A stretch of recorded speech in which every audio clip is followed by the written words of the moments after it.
lyabadde sanjerere ku ssomero lya Naggalama Secondary School oluvannyuma lw'okufuna ebyavudde mu bigezo bya UNEB ebya senior 4 nga babiyitidde waggulu. Essomero lino lisangibwa ku kyalo Bunyiri mu ggombolola y'e Kyampisi mu disitulikiti ey'e Mukono ng'onaatera okutuuka mu Kalagi ku luguudo oluva e Mukono okugenda e Kayunga.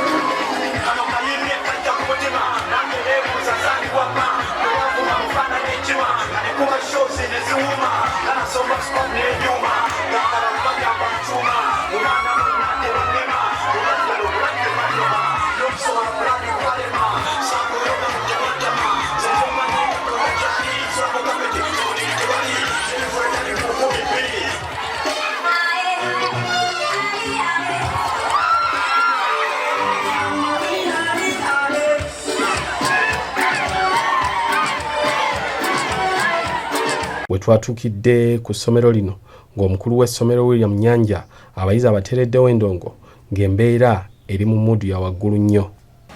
We are happy for the 9 and 8 Naggalama Secondary School has got. We are happy because that is ours. So I don't know whether DJ gives us a dance. Nze wamba Abdulwahabu mbadde nsomera ku Naggalama Secondary School e Bunyiri. I'm feeling so happy era nebaza Allah subhanahu wa ta'ala kubanga nafunye 9 aggregates. Ekyo nsinga kukyebayiza Mukama Katonda, nebaza bazadde bange abambeereddewo ne bansasuliranga fees ne basobola okulaba nga malako O level era nebaza basomesa bange okubanga babaddewo ne batusomesa.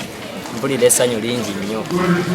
Abamu ku bayizi abasinze bannaabwe okuli Wahabu Wembo eyafunye obubonero 9 ng'ono yaddiriddwa alinda talemwa batubuulidde ebyabayambye okutuuka ku buwanguzi buno. Nze Kibiru Fahadi era mbadde muyizi wa ku Naggalama Secondary School era nga nakoze bulungi nnyo ddala mpeseza buli omu ekitiibwa abadde banyooma buli omu mulaze musobola nafunye 14 era nga ekyo nkyebaliza bazadde bange okusooka mama wange ne taata wange abadde bafaayo ennyo okumpeerayo fees nenziraho kwebazayo ekyemu wange abadde andeetera abasomesa abalungi abasomesa bange byonna bye tuyiseemu naye era mwebaza nnyo nnyo.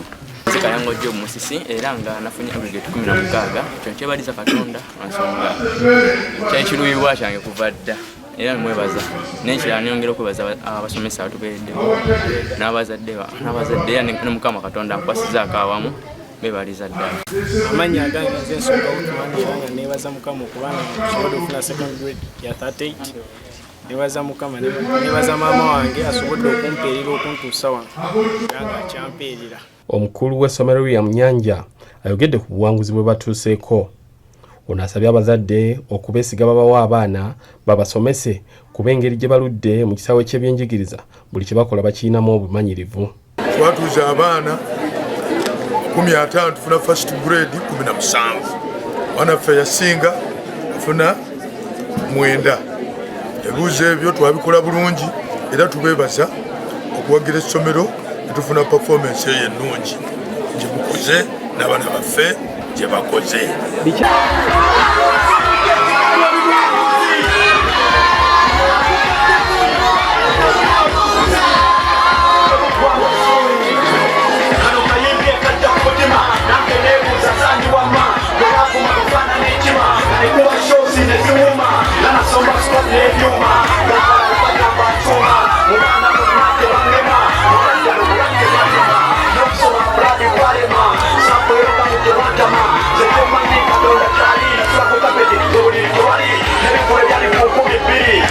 Do you have a business trip, a study tour, a vacation, or intentions of enjoying the unique tourism sites?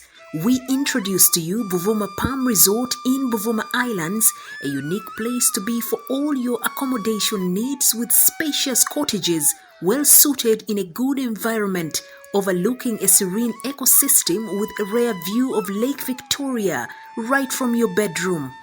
While at Buvuma Palm Resort, you will be treated to free sights and sounds from different bird species, monkeys, and a magnificent view of attractive rocks, palm oil plantations, boat cruises, forest walk, bicycle riding, among others. Buvuma Palm Resort has first-class conference facilities with a unique taste of foods prepared by experienced chefs. It is located in Buvuma district on the main island near the district headquarters. It also boasts of a helicopter landing pad and a playground. On your way to Buvuma Palm Resort, it's just 88 kilometers from Kampala city center to Chiyindi landing site, and it's 30 minutes travel in a boat to Buvuma. You are welcome as you take the best experience of traveling on the waters of Lake Victoria with the available sailing means with either passenger boats or the magnificent modern ferry, the MV Palm. Buvuma Palm Resort has so far been a dear destination for dignitaries, including prime ministers, ministers, parliamentary committees, but above all, the Katikiro of Buganda, Charles Peter Mayiga. Abantu ba Buganda na ba Uganda bajjeko Buvuma bawumuleko. Waliyo hoteli ng'eno Palm Resort. Bintu bya mulembe. Oli muzadde ng'okyalemereddwa ku ssomero ki mw'oyinza otwala omwana wo omwaka guno? Nsonga ki ekyakulemesezza? School fees bakusabye nnyingi? Olugendo lunene ng'ebyentambula bikyakalubye? Nandi ky'onoonya essomero erinaalabirira obulungi omwana wo? Okuviira ddala ku by'okusoma mu kibiina, okuzannya n'okutumbula ebitone, ekyokuddamu si kirala. Ly'essomero lya Prudence Junior School, Empoma Mukono, lisangibwa ku luguudo oluva e Mukono okudda e Kayunga, nga wakayitako mu katawuni k'Ekisowera opposite n'Empoma Girls School. Prudence Junior School liri mu kifo kigazi bulungi era ekisirifu, ate nga lirina abasomesa abakugu ddala, ebyokwerinda ku ssomero biri gguluggulu, ebyentambula babikolako anti emmotoka ezitambuza abaana weeziri. Essomero lya ddene boarding nga mu kaseera kano okuwandiisa abayizi kugenda mu maaso awo ku ssomero. Liwandiisa abayizi okuva ku daycare, nursery paka ku P7. Ebisale birungi ddala ng'abaana abava ewaka basasula emitwalo 3 gokka, ng'ate bo ab'ekisulo basasula emitwalo 6 gyokka. Abaana balya bulungi ne bakeera ku ssomero nga basanyufu. Bw'ayagala okuwandiisa omwana n'okumanya ebisingawo, kuba ku noti 7 noti 1 29 92 38 oba noti 773 noti 62 21. Prudence Junior School, tuwa omwana wo tumusomese, togenda kwejjusa. Our dear parents, thank you for paying us school fees, and we still need your support because education is the key. May God bless you